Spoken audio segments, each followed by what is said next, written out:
Good evening सांग मैंने मु स्वाति आपको स्वागत करुँच मोर गोटे छोटिया मिनी ब्लॉग रे। तो यहाँ जमी श्रावण मास आप समस्ते जानी थे यहाँ महादेव मास जो मैंने महादेव को कि मानसिक करी कि माने मानसिक द्वारा किसी इच्छा प्राप्ति होता है महादेव को आशीर्वाद द्वारा। तो से मैंने पानी नहीं ठाकुर पाक जाती। तो सेमती आमर किसी एथर प्लान थी जीवार। तो से मो छुआ जेहेतु छोट मो मामा बाबा आसी जाते रखापी आउ से मैंने मो छुआ तंकर माने जीवन और मो छुआ तो अजाई माने पागल। तो आम ताको छाड़ी दी आम बाहर जाइलु मार्केट किसी पूजा सामग्री जिनस आने। तो मुझे एबे गाड़ी चलाऊँ यहाँ मोर फर्स्ट माने छोट क्लिप सी गोटे सुट कर देते कि चलो तुम्हें गाड़ी चल मुझे तुम गोटे वीडियो नहीं जाए। तो आम जिनस किणापी मार्केट पलू।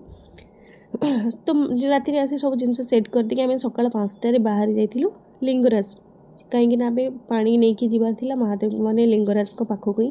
तो सका 5टार दृश्य किसी यही थिला बहुत ही गहली थिला। मु तो भाभी एत गहली कहीं मोर यहाँ फर्स्ट एक्सपीरियंस थिला। तो से हिसाब से गहली भी बहुत थिला।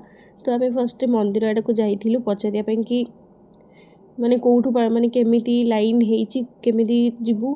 तो सी आमको गाइड कर देते। आ मु बिंदुसागर जेहेतु पानी नहीं बिंदुसागर भी किसी सिचुएशन एमती थिला पानी टिके बहुत खराब थिला। तेल कौन करवा ठाकुर पाक तो जावा एत सफा देखिपारानी। तो सहीठू आम पानी नहीं आसी जाइलु जेहेतु आम चलीनु कि बाट चलीनु कहले चले। बट आम बहुत समय धरी लाइन रे ठिया होइतिलु 6 घंटा कहीं आम 6टार लाइन एंट्री करूँ आम मंदिर ठाकुर पाक गला आमको से 11टा।